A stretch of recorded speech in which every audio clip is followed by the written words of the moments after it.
बच्चों, आप सभी का स्वागत है। आशा करती हूँ आप सब स्वस्थ और सुरक्षित होंगे। आज की इस वीडियो में हम class 10th first language Hindi का एक मॉडल पेपर देखेंगे जो 2022 में होने वाली परीक्षा का पैटर्न है। ठीक है, मैं यहाँ पर पार्ट बी में जो 20 अंकों के लिए मल्टीपल चॉइस क्वेश्चंस जो पूछे जाते हैं ना, उनको समझाते हुए हल करूंगी। ठीक है, जो भी टॉपिक का क्वेश्चन रहेगा उस टॉपिक को मैं समझाते हुए उसके सही ऑप्शंस आपको बोलूंगी। ठीक है, इस तरह से हम year wise question papers solve करेंगे और पेपर में जिस टॉपिक से भी क्वेश्चंस पूछे जाएंगे मैं उनको समझाते हुए ही हल करूंगी, क्योंकि केवल सही ऑप्शन बोलने से कोई लाभ तो है नहीं, है ना। इसलिए आप ध्यान से इस वीडियो को देखें ताकि हर एक टॉपिक को आप बहुत अच्छे से समझ सकें। ठीक है, तो स्क्रीन पे आपको दिखाई दे रहा है मॉडल पेपर दिया है। मैंने ये पेपर देखिए 2022 first language Hindi model paper इस तरह से मैंने गूगल में टाइप किया तो मुझे ये पेपर मिला है। ठीक है, तो ये पेपर मैं आपको बता रही हूँ और समझाने की कोशिश करूंगी कि इनके सही आंसर आप कैसे पता लगा सकते हैं। First language Hindi structure of question paper बोल के दिया गया है। जैसे कि आप जानते हैं 80 अंक के लिए होता है आपका पेपर, है ना।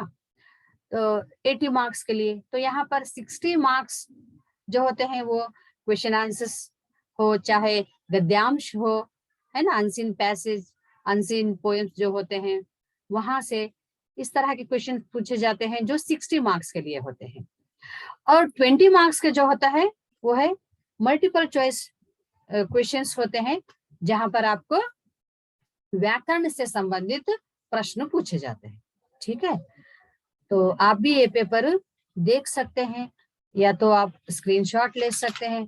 ठीक है, तो जैसे यहाँ पर देखिए पार्ट ए बी बोलकर जो दिया है, तो यहाँ पर पार्ट ए में सबसे पहले आपको क्या पूछेंगे, गद्यांश दिया गया है जिसको पढ़कर यहाँ पर जो प्रश्न दिए गए हैं उनके उत्तर लिखना है आपको। फिर पद्यांश दिए गए हैं जिन्हें पढ़कर फिर जो पूछे गए हैं क्वेश्चंस उनके उत्तर देना है। फिर गद्यांश दिया है यहाँ पर। इसके बाद है ना आपको यहाँ पर 4 से 5 वाक्यों में उत्तर लिखने के लिए दिए गए। ठीक है, ये उत्तर बहुत अच्छे से समझकर आप यहाँ लिखना पड़ता है। ठीक है, उसके बाद आपको निम्नलिखित प्रश्नों में से किसी एक प्रश्न का उत्तर 8-10 पंक्तियों में कह रहा है, यानी फिर यहाँ पर लॉन्ग आंसर्स के बारे में बात हो रही है। ठीक है, तो नेक्स्ट क्वेश्चन फिर 8-10 प्रश्न 8-10 पंक्तियों में लिखिए बोलकर दिया है। हाँ, उसके बाद है निम्नलिखित प्रश्नों में से किसी एक प्रश्न का उत्तर दीजिए। तो यहाँ पर आधुनिक महिला और समाज में उसकी स्थिति इस विषय पर निबंध लिखना है। और वर्षा के दिन की अपनी एक दिन की दिनचर्या को डायरी के रूप में लिखना है कि आपने वर्षा के दिन पूरा दिन किस तरह से बिताया है, ये आपको डायरी के रूप में लिखना है। और अपने मोहल्ले में कूड़ा करकट की सफाई के लिए नगर निगम अधिकारी के नाम एक पत्र लिखना है। ठीक है, इस तरह से आपको 60 मार्क्स के लिए क्वेश्चंस पूछे जाते हैं। अब देखिए आया है पार्ट बी, है ना, कितने मार्क्स के लिए है, 20 मार्क्स के लिए। तो अब हम देखेंगे जो पहला प्रश्न दिया है यहाँ पर, निम्नलिखित प्रश्नों के सही उत्तर चुनकर सामने दिए गए कोष्टक में लिखिए। कोष्टक यानी क्या, ब्रैकेट। ठीक है, वहां पर ऑप्शन दिए गए हैं आपको ए बी सी डी, इसमें से देखना जो सही रहेगा वो आपको यहाँ पर लिखना होगा। तो फर्स्ट क्वेश्चन, पहला प्रश्न जो है, तू रूप है किरण में सौंदर्य है सुमन में। तो ब्रैकेट में क्या पूछा है, ब्रैकेट में जो दिया गया है ना वो बहुत ध्यान से पढ़ना। आप पूछ रहा है रेखांकित शब्द का, रेखांकित यानी अंडरलाइन, रेखांकित शब्द का समानार्थी पहचानिए। तो आपको पता रहना चाहिए समानार्थी शब्द होते क्या है ना, तो ही आप पहचान सकेंगे। ठीक है, यहाँ सुमन दिया है, सुमन का समानार्थी क्या होता है। समानार्थी शब्द वो होते हैं जो किसी एक ही चीज, जैसे मैं उदाहरण के साथ समझाऊं, अभी घोड़ा कह रही हूं मैं यहाँ, अगर मैं घोड़े को घोटक कहूं, अश्व कहूं, तो आपकी कल्पना में, आपकी इमेजिनेशन में घोड़े का चित्र ही आएगा। क्योंकि घोड़े को अश्व भी कहते हैं, घोटक भी कहते हैं। घोटक कहूं तो घोड़े का चित्र ही आएगा, हाथी का चित्र नहीं आएगा आपको, है ना।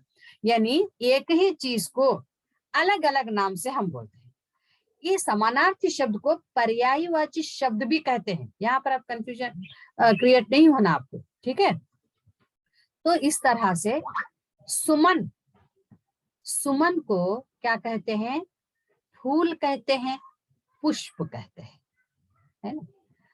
चांद नहीं हो सकता, सुमन का समानार्थी चांद नहीं होता, सूर्य नहीं हो सकता है, नक्षत्र भी नहीं होते, क्योंकि सुमन किसको कहते हैं? हम फूल को कहते हैं। फूल को एक और नाम से भी पुकारा जाता है या जाना जाता है, वो है पुष्प, है ना। तो इस तरह से इसका उत्तर क्या होगा यहाँ पर? Option D is the correct answer. सुमन का समानार्थी है पुष्प। Next question. आज कक्षा में महेश उपस्थित था किंतु उसका मित्र नरेश डैश था। अब फिर देखिए ब्रैकेट में मैंने कहा था बहुत ध्यान से पढ़ना चाहिए। वो रिक्त स्थान के लिए रेखांकित शब्द का विलोम पहचानिए, है ना। तो यहाँ पर रेखांकित शब्द अंडरलाइन तो नहीं किया गया है यहाँ पर किसी भी शब्द को। कभी कभार ऐसा होता है, आप ऑप्शन देख के पहचानेंगे कि इसमें किस शब्द को रेखांकित किया गया है। जैसे अनावस्थित, ना उपस्थित, अनुपस्थित, नुपस्थित, इस तरह से दिया गया है। यानी उपस्थित शब्द को यहाँ पर अंडरलाइन किया गया है। उपस्थित, देखिए इनके ये विलोम शब्द हो, चाहे पर्यायवाची हो या तत्सम तद्भव हो, ये ऐसे एक टॉपिक से जहां पर इन शब्दों को आप बाय हार्ट करना पड़ता है, याद रखना पड़ता है, तभी आप इनको लिख सकते हैं। और इनका अर्थ मालूम होना आपको हिंदी में। उपस्थित यानी प्रेजेंट, तो फिर उसका विलोम अपोजिट, विलोम यानी अपोजिट, क्या हुआ? अनुपस्थित, एब्सेंट। उपस्थित, अनुपस्थित, ठीक है। उपस्थित यानी प्रेजेंट, उसका विलोम पूछ रहा है, अपोजिट पूछ रहा है, एब्सेंट। एब्सेंट को हिंदी में अनुपस्थित कहते हैं। तो सही ऑप्शन हो गया सी, ठीक है। Next question third.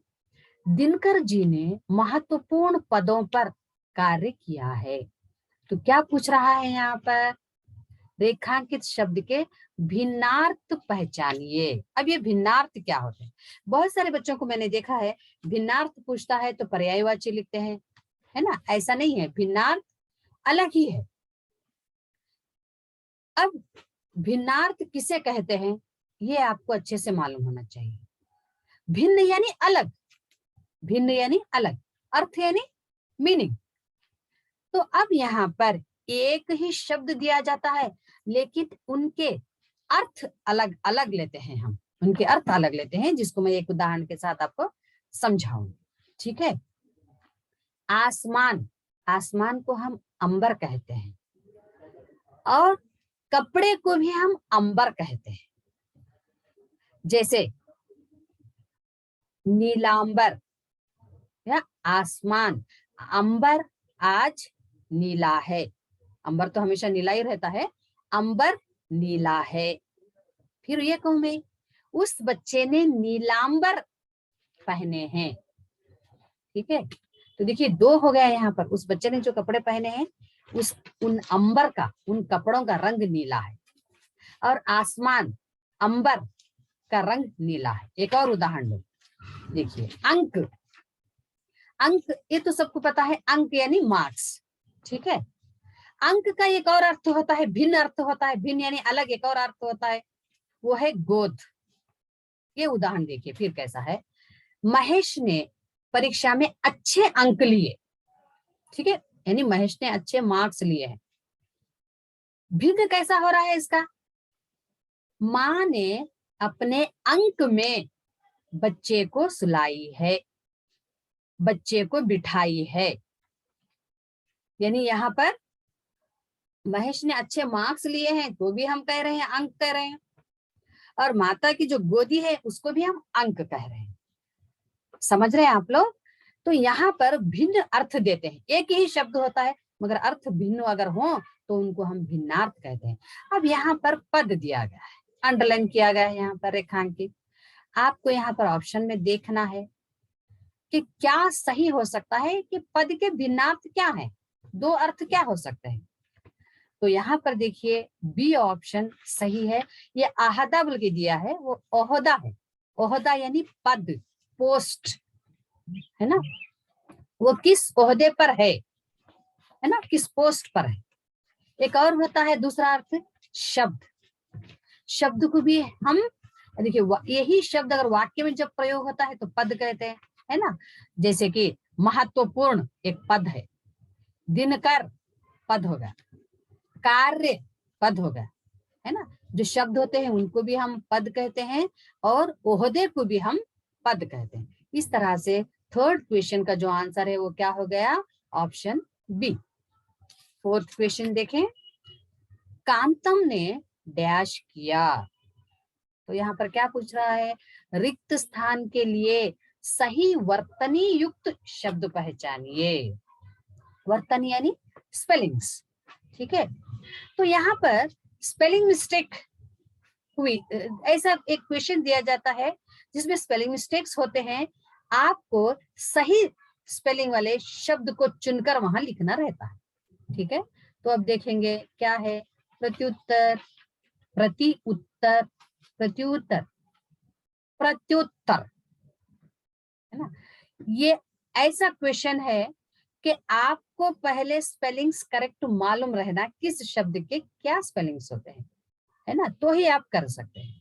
तो इसके लिए आप बहुत अच्छे से प्रैक्टिस करना चाहिए। प्रैक्टिस यानी बार बार आप पाठ पढ़ सकते हैं, है ना, इस तरह से शब्द लिख सकते हैं, तो ही आप स्पेलिंग मिस्टेक नहीं करेंगे और परीक्षा में सही स्पेलिंग वाले शब्द को चुनकर लिख सकेंगे।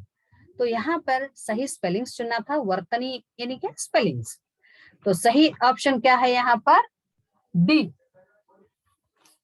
डी आंसर क्या है, सही है यहाँ पर, ठीक है। नेक्स्ट क्वेश्चन, फिफ्थ क्वेश्चन देखिए, मंच पर उदालत दिया है। यहाँ पर उदालत नहीं है, वो क्या है, अदालत। क्या है, अदालत। मंच पर अदालत का दृश्य था, रेखांकित शब्द। अब देखिए रेखांकित शब्द क्या है, क्या तत्सम है, तद्भव है, देशांत है, विदेशी है। अब इसके लिए आपको तत्सम तद्भव क्या है शब्द, कौन से होते हैं, ये मालूम रहना चाहिए। अब जब नेक्स्ट क्वेश्चन ऐसे आएंगे जहां पर तत्सम तद्भव के रहेंगे, उस टॉपिक पर मैं समझाते हुए जाऊंगी, ठीक है। फिर देशक और विदेशी शब्द क्या है ये समझाते हुए जाऊंगी। लेकिन यहाँ पर क्या पूछा है अभी, अदालत कौन सा शब्द है। तो यहाँ पर जो सही ऑप्शन है वो देखिए क्या है, विदेशी। अदालत क्या है, विदेशी शब्द है। ये उदालत दिया है, वो शब्द क्या है, अदालत, ठीक है। ये विदेशी शब्द है क्योंकि अदालत जो है अरबी भाषा का शब्द है, ठीक है, ये विदेशी होगा। अब देशज और विदेशी शब्द में क्या अंतर है, देखिए देशज वो शब्द होते हैं जो अपने ही देश में बोलचाल की भाषा में उत्पन्न हुए हैं। बोलचाल की भाषा में अपने ही देश में लोगों के बात करने में, बोलचाल में होते होते वो शब्द आ गए हैं, वो देशी या देशांत शब्द होते हैं।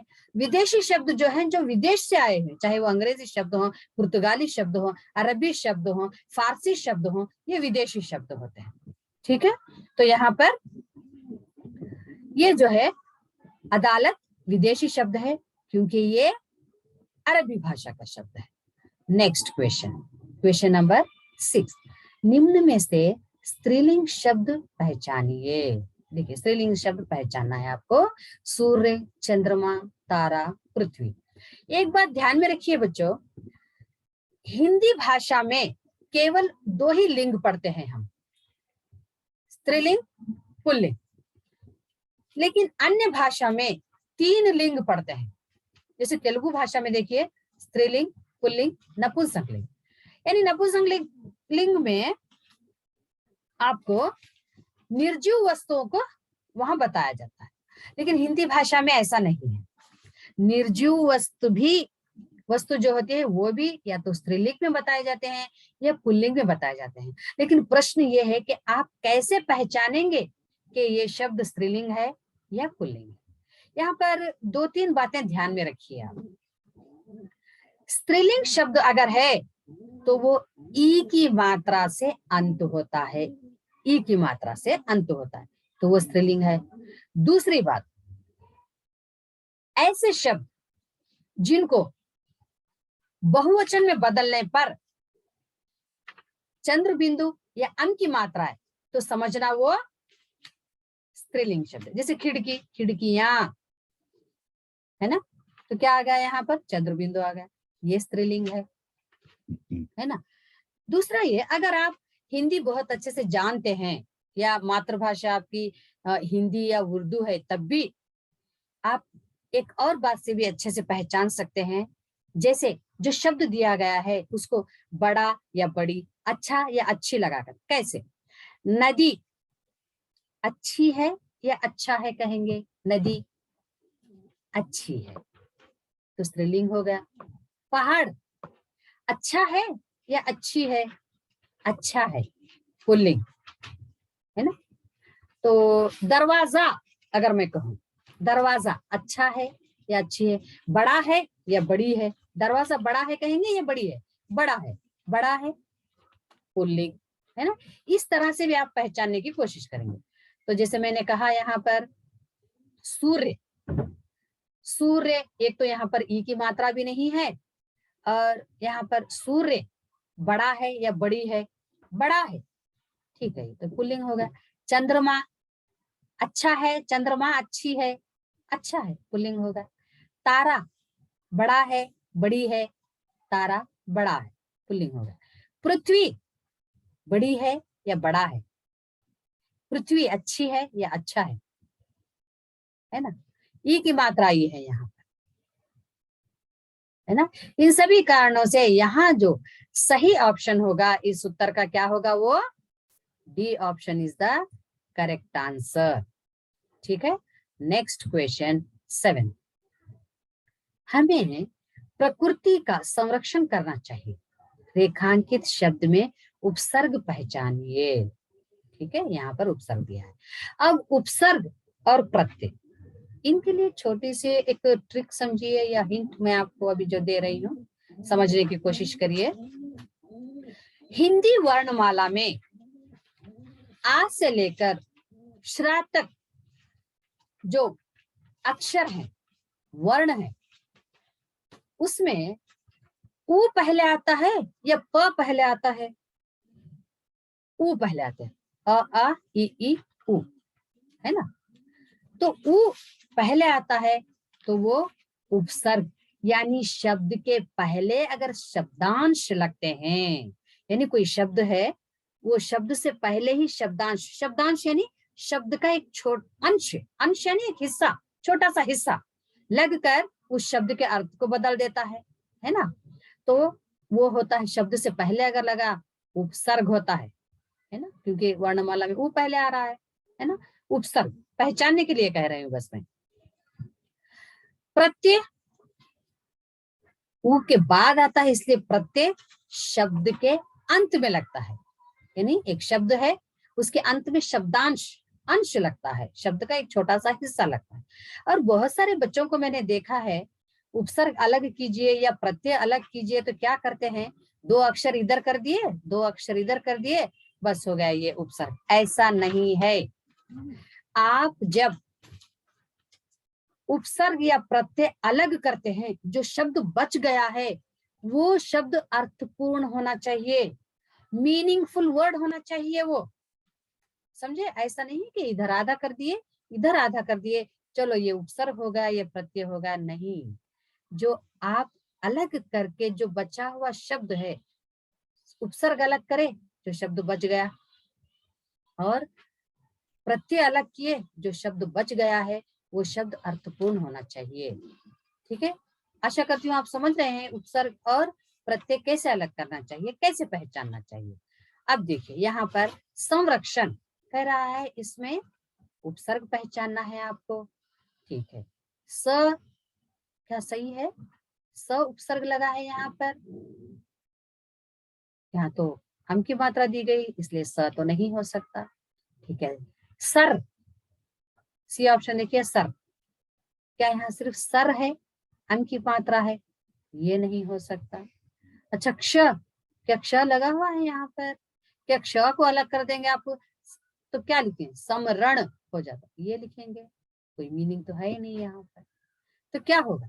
देखिए, अम की मात्रा अगर आ रही है तो हम म, आधा म का प्रयोग करते हैं। सम प्लस रक्षण, सम प्लस रक्षण, रक्षण का अर्थ है ना, सम प्लस रक्षण। तो इस तरह से यहाँ पर 7th क्वेश्चन का जो सही ऑप्शन है वो हो गया बी। ठीक है, नेक्स्ट क्वेश्चन 8 देखिए, शादी की तिथि निश्चित डैश, वाक्य की पूर्ति के लिए सही विकल्प पहचानिए। शादी की तिथि, तिथि यानी डेट, दिनांक, निश्चित यानी फिक्स। ठीक है, शादी की तिथि निश्चित डैश, क्या हो गई कहेंगे आप, हो गए, हो गया, होगा, क्या होना चाहिए? फिर से आपको देखना है, शादी क्या ये स्त्रीलिंग है या पुल्लिंग है? जैसे मैंने अभी कहा था आपको, ई की मात्रा से अगर अंत हो रहा है शब्द तो क्या होगा? वो स्त्रीलिंग होगा, इसलिए हम हो गया नहीं कहेंगे, क्या कहेंगे? हो गई, यानी शादी की तिथि निश्चित हो गई। इस तरह से आपको पहचानना होगा। तो 8th का सही उत्तर क्या होगा? Option A. 9th क्वेश्चन, बचपन सभी को अच्छा लगता है, व्याकरण की दृष्टि से रेखांकित शब्द क्या है? क्या ये सर्वनाम है, क्रिया है, संज्ञा है या विशेषण? इनकी जानकारी होना चाहिए आपको। संज्ञा, सर्वनाम, विशेषण, क्रिया, है ना। क्रिया, विशेषण, समुच्चय बोधक, संबंध सूचक होते हैं। तो ये इनकी आपको अगर पहचान है तो आप बहुत इजी से सही विकल्प चुन सकते हैं। अब यहाँ पर बचपन, क्या ये सर्वनाम है? सर्वनाम क्या होते हैं? संज्ञा के स्थान पर आने वाले, यह, वह, वो, उसका, है ना, कुछ, तो कौन, ये सर्वनाम होते हैं। तो यहाँ पर तो ऐसा कोई शब्द नहीं है, सर्वनाम तो नहीं हुआ। क्रिया, क्रिया यानी काम, बचपन यानी काम तो नहीं हो सकता, है ना। विशेषण, बचपन, विशेषण तो नहीं हो सकता, यानी संज्ञा की विशेषता अगर बता रहा है तो विशेषण होता है वो। तो बचा केवल संज्ञा। एक बात मैं यहाँ पर आपको समझाऊंगी कि संज्ञा के जो फिर हम भेद देखते हैं, है ना, व्यक्तिवाचक संज्ञा, जातिवाचक संज्ञा, हाँ, समूहवाचक संज्ञा, फिर द्रव्यवाचक संज्ञा, भाववाचक संज्ञा, इनके भेद आपको अच्छे से मालूम रहे। तो अब मैं कह रहा हूं ये भाववाचक संज्ञा है। भाववाचक संज्ञा क्या होती है? देखिए, संज्ञा के भाव को बताता है। जैसे आप बच्चा है, बच्चे में क्या भाव होता है? हम क्या मतलब बच्चा है तो बचपन, बच्चे में क्या होता है? बचपन होता है। बचपन क्या है? वो भाववाचक संज्ञा है। ठीक है, बूढ़ा है, बूढ़े में क्या भाव होता है? बुढ़ापा, ये बुढ़ापा क्या है? भाववाचक संज्ञा है। मीठा, मीठे में क्या भाव होता है? मिठास, ये क्या है? भाववाचक संज्ञा है। कोई कड़वी चीज है तो उसमें क्या भाव होता है? कड़वापन, है ना, कड़वाहट जो होती है, ये भाववाचक संज्ञा है। समझ रहे? तो इस तरह से बचपन क्या हो गया? भाववाचक संज्ञा है ये, लेकिन आपको भाववाचक संज्ञा नहीं दिया है, केवल संज्ञा दिया है, इसलिए हम संज्ञा को टिक करेंगे। तो इस तरह से 9th क्वेश्चन का आंसर क्या हो गया? संज्ञा, ऑप्शन सी।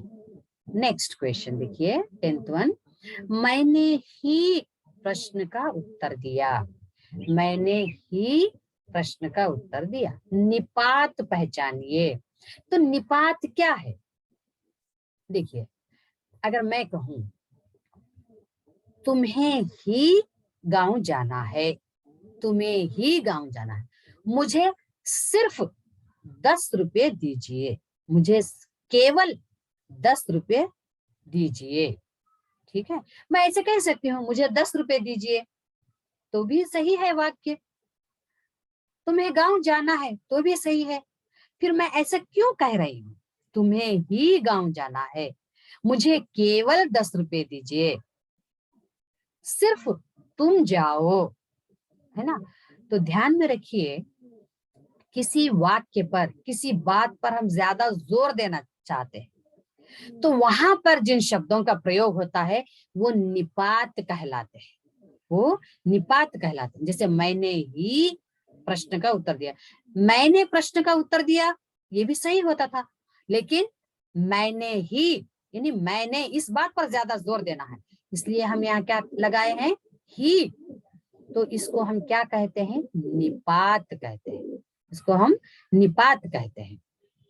तो अब यहाँ पर देखिए ऑप्शन में क्या दिया, मैंने ही प्रश्न का, तो यहाँ पर सही विकल्प क्या होगा, सही ऑप्शन क्या होगा, ही। ऑप्शन बी जो है सही उत्तर होगा। Next question 11th one, Taj Mahal संसार की सुंदर इमारत है, व्यक्तिवाचक संज्ञा पहचानिए। मैंने अभी कहा था आपको संज्ञा के भेद में, तो देखिए पूछ लिया यहाँ पर प्रश्न के व्यक्तिवाचक संज्ञा पहचानना है आपको यहाँ पर, ठीक है। ताजमहल संज्ञा है, ठीक है, लेकिन क्या ये जातिवाचक संज्ञा है या व्यक्तिवाचक संज्ञा है, ये पहचानना है। इसके लिए आपको ये जानना जरूरी है कि जातिवाचक संज्ञा क्या होता है और व्यक्तिवाचक संज्ञा क्या होता है। एक बहुत ही साधारण से वाक्य से मैं आपको समझाऊंगी, ठीक है। देखिए, अगर मैं कहूं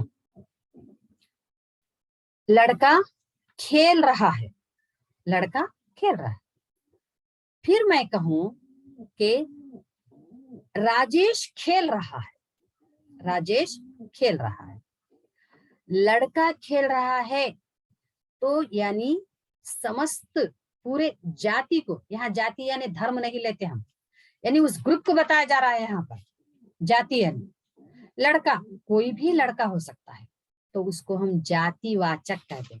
मैं पर्टिकुलर नाम ले रही हूँ यहाँ पर, महेश खेल रहा है या राजेश खेल रहा है, तो वो हो गया व्यक्तिवाचक संज्ञा, ठीक है। अगर मैं कहूँ पहाड़, तो क्या होगा ये, क्या ये जातिवाचक है या व्यक्तिवाचक है, पहाड़, तो ये जातिवाचक है, कौन सा भी पहाड़ हो सकता है ना। इसके बदले अगर मैं कहूँ हिमालय, मैंने नाम लिया है ना, किसी एक चीज का, पर्टिकुलर चीज का मैंने नाम लिया है, तब क्या हो जाएगा, ये व्यक्तिवाचक संज्ञा, ठीक है, व्यक्तिवाचक संज्ञा हो जाएगा। तो इस तरह से अब यहाँ पर ताजमहल, क्या ये व्यक्तिवाचक संज्ञा को पहचानना है आपको यहाँ पर, ठीक है। ताजमहल दिया है, संसार दिया है, सुंदर दिया है, इमारत दिया है, तो इसमें व्यक्तिवाचक क्या हो गया, अब इमारत कौन सी भी हो सकती थी ना, इमारत कौन सी भी हो सकती है, चाहे आप लाल किला लीजिए, चार मीनार लीजिए, कौन सी भी हो सकती है इमारत। अगर बोलता इमारत क्या हो गई, जातिवाचक संज्ञा है, लेकिन पर्टिकुलर इमारत का नाम लिया है उसने, ताजमहल, तो व्यक्तिवाचक हो गया। तो इसमें व्यक्तिवाचक संज्ञा कौन सा है पहचानना है आपको, तो ताजमहल दिया है, संसार दिया है, सुंदर दिया है, इमारत दिया है, तो व्यक्तिवाचक कौन सा होगा, ताजमहल व्यक्तिवाचक संज्ञा है, ऑप्शन ए। नेक्स्ट क्वेश्चन, मैं रोज सुबह चाय पीता हूँ, वाक्य को नकारात्मक में लिखने के लिए यह लिखा जाएगा, है ना। नकारात्मक वाक्य क्या होते हैं, हम कौन कैसे वाक्यों को नकारात्मक वाक्य कहते हैं। देखिए, नकारात्मक वाक्य में नहीं या मत का प्रयोग होता है, नहीं या मत का प्रयोग होता है नेगेटिव सेंटेंस में। तो अब यहाँ पर अगर मैं कहूं तुम वहां बैठो, तुम वहां बैठो, अब नकारात्मक कैसा लिखेंगे? तुम वहां मत बैठो। मैं कहूंगी तुम वहां जाओ, तो नकारात्मक कैसा लिखेंगे आप? तुम वहां मत जाओ। ठीक है। तो मैं रोज सुबह चाय पीता हूँ। नकारात्मक लिखने के लिए आपको क्या लिखना होगा? यहाँ पर किस शब्द का प्रयोग करना होगा? मैं रोज सुबह चाय ना पीता हूँ, मैं रोज सुबह चाय मत पीता हूँ, मैं रोज सुबह चाय मना पीता हूँ, मैं रोज सुबह चाय नहीं पीता हूँ। क्या आना चाहिए? मैं वहां गया, इसका नकारात्मक क्या होना चाहिए? मैं वहां नहीं गया। समझ रहे आप? नकारात्मक ध्यान में रखिए, नकारात्मक वाक्य में नहीं और मत का प्रयोग होता है। तो इसलिए यहाँ पर मैं रोज सुबह चाय पीता हूँ, इसका नकारात्मक हो गया मैं रोज सुबह चाय नहीं पीता हूँ। तो सही विकल्प क्या हो गया? Option D. Next question. Kamala सुंदर गीत गाती है। कमला सुंदर गीत गाती है। यह कौन सा वाक्य है? पहचानना है। जैसे मैंने पहले कहा, जो भी टॉपिक आएंगी मैं उसका एक्सप्लेनेशन देते जाऊंगी। तो अब यहाँ पर वाक्य मिश्र वाक्य, सरल वाक्य, संयुक्त वाक्य, संयुक्त मिश्र वाक्य, इतना दिया है। तो मैं बता दूं आपको कि ये सरल वाक्य है। तो अब आप पूछेंगे कि हम कैसे पहचानेंगे कि ये सरल वाक्य है, ये मिश्र वाक्य है या संयुक्त वाक्य? एक बात ध्यान रखिए, ध्यान में, कि सरल वाक्य जो होता है उसमें कर्ता एक से बढ़ के हो सकते हैं, लेकिन विधेय जो होता है वो एक ही होता है, एक ही होता है।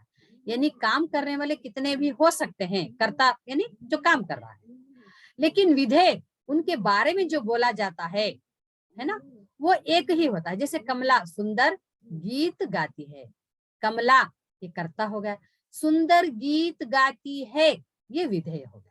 ठीक है। अगर ऐसे वाक्य हैं तो उन वाक्यों को हम सरल वाक्य कहते हैं। अगर मैं कहूँ पिताजी बाजार गए, पिताजी बाजार जाकर सब्जी लाए, तो पिताजी एक करता है, बाजार जाकर सब्जी लाना उनके बारे में उन्होंने जो काम किया है वो बताया जा रहा है, तो ये भी सरल वाक्य। ठीक है। अगर राम और श्याम दोनों भाई हैं, ठीक है, यहाँ पर और का प्रयोग हुआ है, लेकिन यहाँ पर विधेय एक ही है, ये एक ही, दोनों राम और श्याम दोनों भाई है कह रही हूं मैं यहाँ, है ना, विधेय तो एक ही है, भले वहां पर और का प्रयोग हुआ हो, है ना।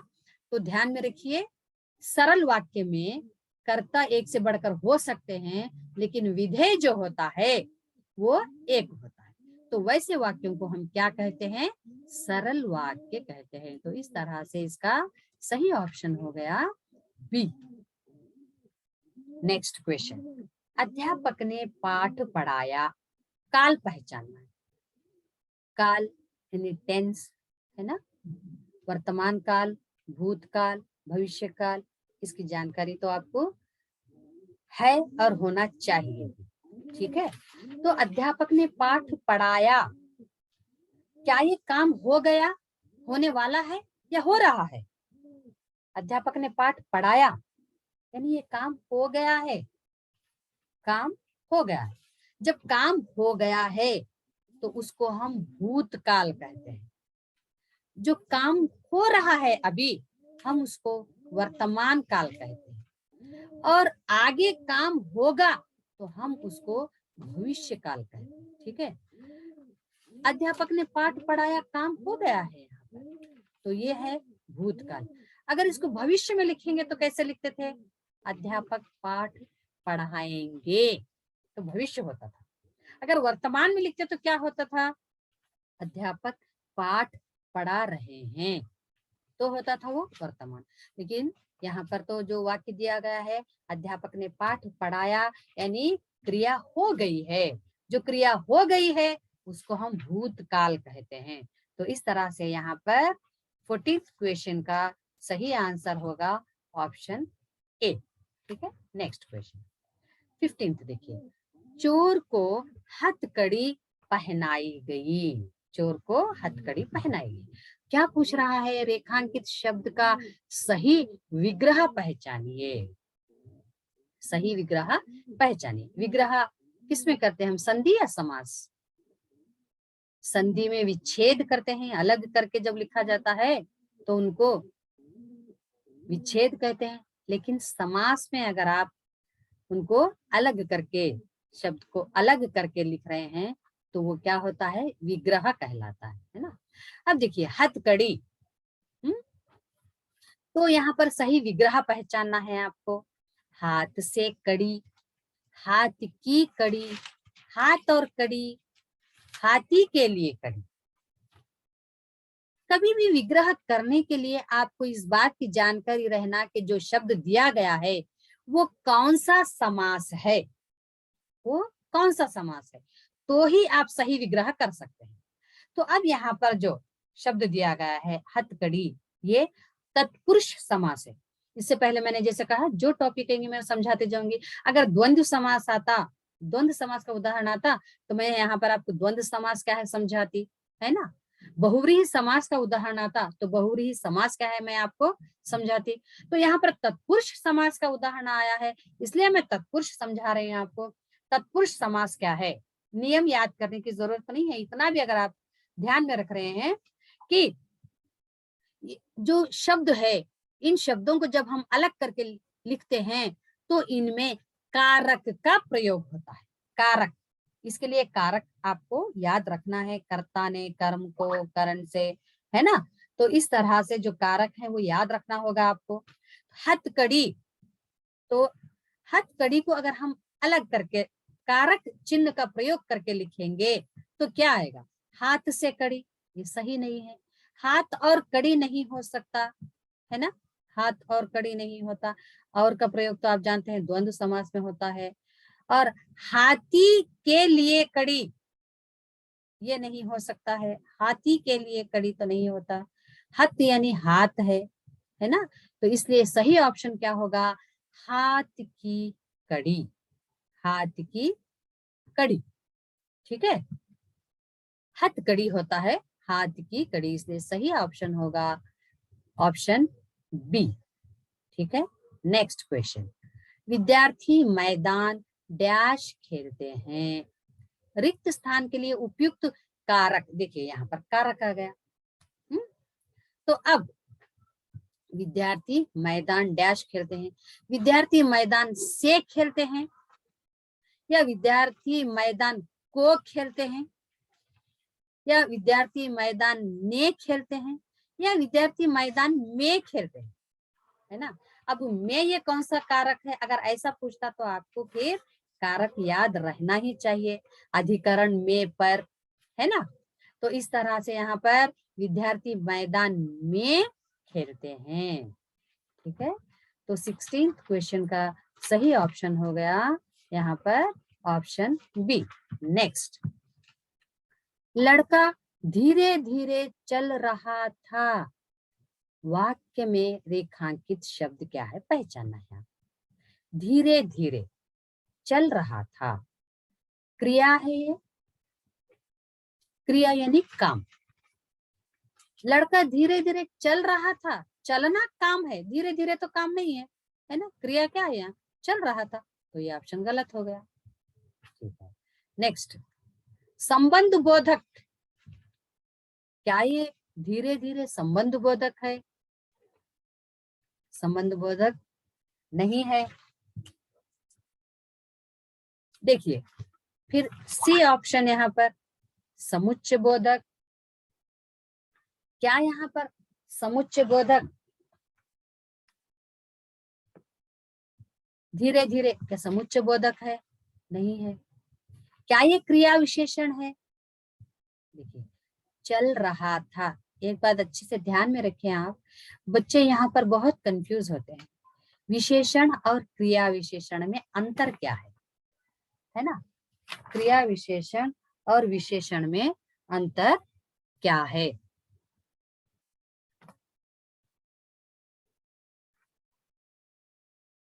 तो देखिए विशेषण क्या होता है?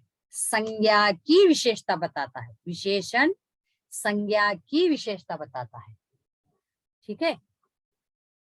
क्रिया विशेषण क्रिया की विशेषता बताता है, काम की विशेषता बताता है कि वहां काम कैसा चल रहा है, काम जो हो रहा है वो कैसा हो रहा है। तो यहाँ पर अब देखिए, लड़का संज्ञा है, ठीक है। लड़का अच्छा है अगर हम बोलते तो विशेषण होता था, क्योंकि लड़के के बारे में बोल रहे हैं। धीरे धीरे चल रहा था, चल रहा था, तो इसलिए जब भी आप क्रिया विशेषण या विशेषण पहचानना है तो उसके बाद जो शब्द होते हैं, पद होते हैं, उनको ध्यान से देखना, उनको ध्यान से देखना। क्या है यहाँ पर? चल रहा था, अच्छा क्रिया हो रही है यहाँ पर, चल रहा था, तो डेफिनेटली ये क्रिया विशेषण ही होता है। ऐसा सोचेंगे आप, ऐसा ध्यान में रखेंगे बात। आप जो शब्द दिया गया है उसके बाद क्या है वाक्य में, वो देखना जरूरी है। चल रहा था, इसलिए ये चलने की विशेषता बता रहा है, यानी काम की विशेषता बता रहा है। तो ये हो गया क्रिया विशेषण, ये क्रिया विशेषण हुआ। समझे आप कैसे पहचानना है विशेषण और क्रिया विशेषण?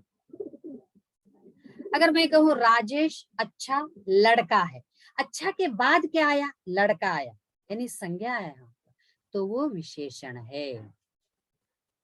समझे आप कैसे पहचानना है कि ये विशेषण है या क्रिया विशेषण?